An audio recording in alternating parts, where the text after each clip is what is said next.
Christian von Koenigsegg once stood on a windy Pebble Beach bluff, sunglasses tipped forward, marveling at Tesla's promise that its next-gen Roadster would rocket to 60 in 1.9 seconds. Reporters expected a dismissive chuckle from the Swedish hypercar maestro.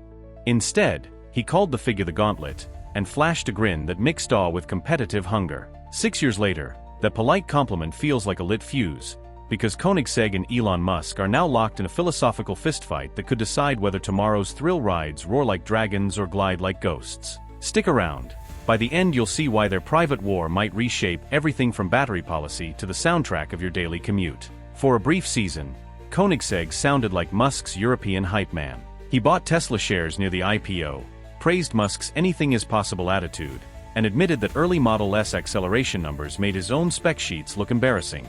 Yet admiration can sting when your entire brand identity rests on building the world's most jaw-dropping machines. Back in Ängelholm, Swedish engineers printed Tesla press releases, circled performance claims in red marker, and pulled caffeine-soaked all-nighters to verify the math. It checked out. Pride tingled, then burned. Summer vacations were cancelled, the JESCO program was torn apart and rebuilt, and an unspoken oath formed: Swedish carbon fiber would outrun Silicon Valley electrons or die trying. On the other side of the Atlantic, Elon watched the scramble with quiet satisfaction. Disruption, he believed, spreads outward like a shockwave, toppling giants and boutique masters alike. Koenigsegg's epiphany was claymation. As a 7-year-old he pressed his nose against the family TV, mesmerized by the stop-motion romp Pinch Cliff Grand Prix, a whimsical film where rickety race cars careened across miniature cliffs. That childhood awe metastasized into a 22-year-old's business plan: borrow 300 grand from dad, rent a leaky warehouse, and promise to craft the fastest, prettiest machines on Earth. No engineering degree, no venture capital, just graph paper, epoxy fumes, and VHS tapes of Formula One pit stops. Musk's conversion came 3 decades later, while watching the documentary Who Killed the Electric Car? Fresh off the PayPal sale. He could have retired to a yacht. Instead, he jotted a note: "If incumbents won't build a mass-market EV, I will," and began plotting an assault on Detroit. 2 dreamers, 2 films, 2 radically different definitions of success. Inside Koenigsegg's hangar-style factory, every component is treated like a sacred artifact. The light-speed transmission doesn't merely change gears. It leaps from 7th to 3rd in 0.02 of a second, skipping ratios the way a speed reader skips prepositions. His free-valve engine deletes camshafts altogether, letting each valve breathe on its own microsecond schedule. Combustion as choreography. Even the doors perform a show: dihedral synchrohelix hinges that swing outward, upward, then twist, as if origami were forged from carbon fiber. The result is machinery so theatrical it feels illegal to drive. Musk regards moving parts the way a surgeon regards infection: remove them if you can. Where Koenigsegg hears music in a titanium connecting rod, Musk hears warranty claims. A Tesla is a rolling slab of software, sealed and silent. Updates float in over Wi-Fi at 3 in the morning.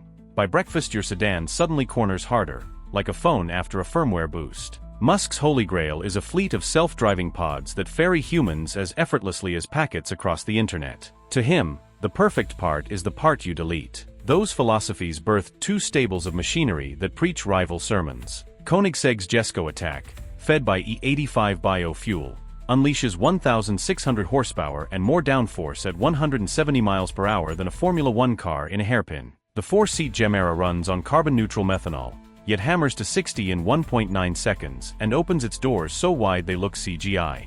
The Regera abandons a traditional gearbox altogether, delivering a tsunami of torque through a single-speed hybrid drive.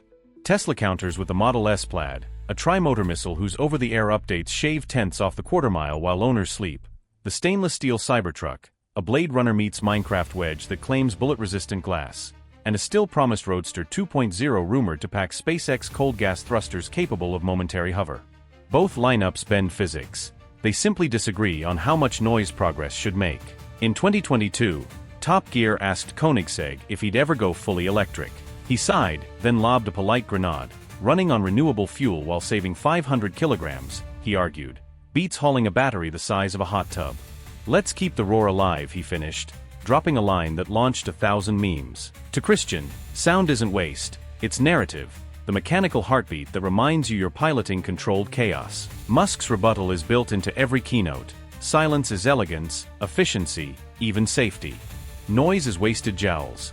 The ultimate victory is a highway full of whisper-quiet pods where commuters binge-watch sci-fi while AI handles the steering.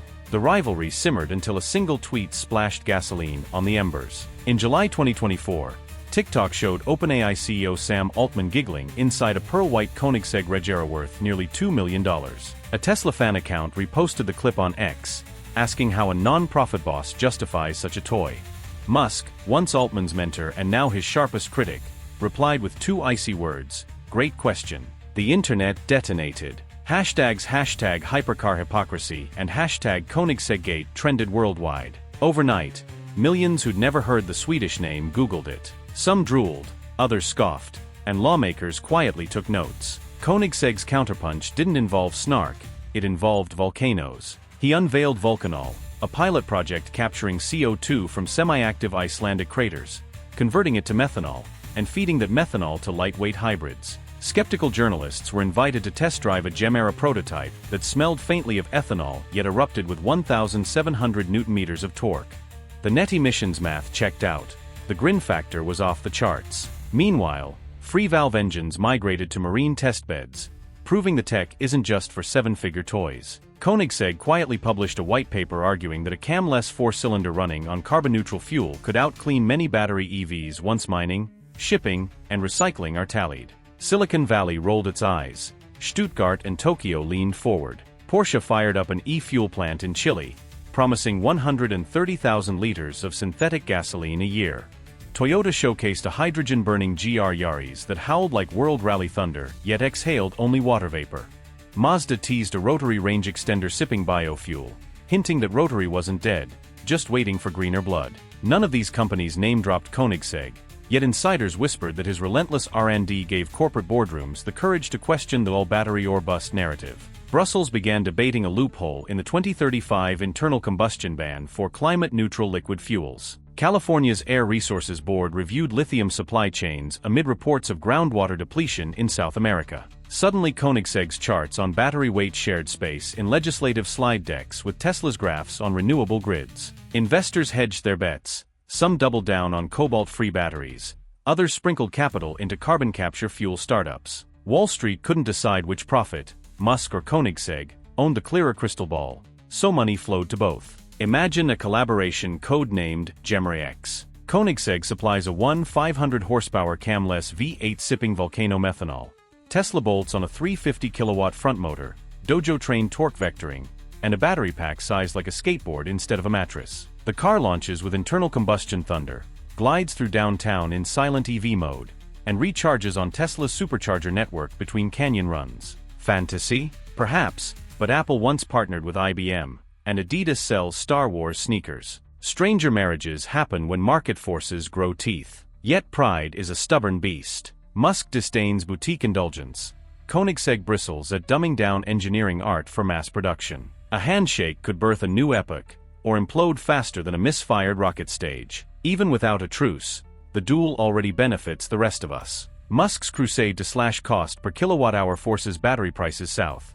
Koenigsegg's volcano fuel and cam-less wizardry shove the combustion ceiling higher. Each moonshot pressures the other, and every competitor in between, to sprint faster, think bolder, and justify every gram or electron they add to a vehicle. So what sparks your adrenaline? The visceral roar that rattles ribcages or the stealthy surge that whispers efficiency? A handcrafted engine inhaling volcano air or an AI chauffeur that updates while you dream? Drop your verdict below, because the next decade of driving may hinge on which vision captures more hearts, minds, and wallets. One thing is certain, whether you're Team Roar or Team Whirr, you're living in the golden age of going fast. Buckle up, the real race is just beginning.